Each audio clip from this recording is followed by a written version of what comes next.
السلام علیکم ورحمۃ اللہ وبرکاتہ۔ امید ہے کہ آپ تمام حضرات خیریت سے ہوں گے۔ آج کا موضوع ہے رسول اور نبی کسے کہتے ہیں، معجزہ اور معراج کیا ہے۔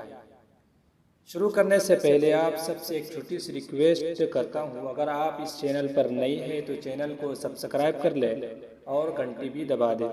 آئیے اب شروع کرتے ہیں۔ رسول اور نبی اللہ تعالیٰ کے بڑے مقبول اور پیارے بندے تھے۔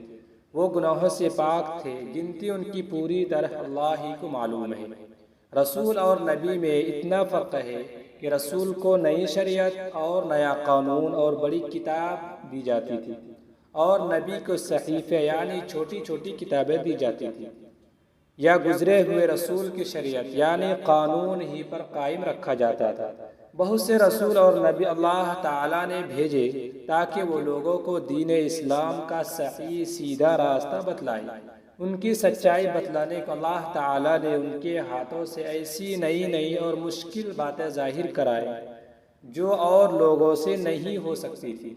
ایسی باتوں کو معجزہ کہتے ہیں۔ سب سے پہلے نبی حضرت آدم علیہ السلام تھے، اور سب کے بعد ہمارے نبی خاتم الانبیاء حضرت محمد مصطفیٰ صلی اللہ علیہ وسلم۔ بعض کا مرتبہ نبیوں میں بعض کا مرتبہ بعضوں سے بڑا ہے۔ سب سے بڑا مرتبہ ہمارے نبی صلی اللہ علیہ وسلم کا ہے۔ آپ کے بعد نہ کوئی نبی پیدا ہوا اور نہ قیامت تک پیدا ہوگا۔ قیامت تک جتنے آدمی اور جن ہوں گے آپ سب کے نبی ہے۔ آپ نے جو کام کیے اور جو کام بتلائے ان کو حدیث شریف کہتے ہیں۔ حدیث شریف کی یہ 6 کتاب معتبر اور بہت مشہور ہے: بخاری شریف، مسلم شریف، ابو داؤد شریف، ترمذی شریف، نسائی شریف، ابن ماجہ شریف۔ مگر ان کا مطلب عالم لوگ ہی سمجھتے ہیں۔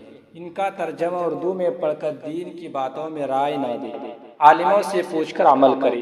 ہمارے نبی حضور صلی اللہ علیہ وسلم کو اللہ تعالیٰ نے جاگتے میں جسم کے ساتھ مکہ شریف سے بیت المقدس میں، اور وہاں سے 7 آسمان پر، اور وہاں سے جہاں تک پہنچانا چاہا پہنچایا، اور پھر مکہ شریف میں پہنچا دیا۔ اس کو معراج کہتے ہیں۔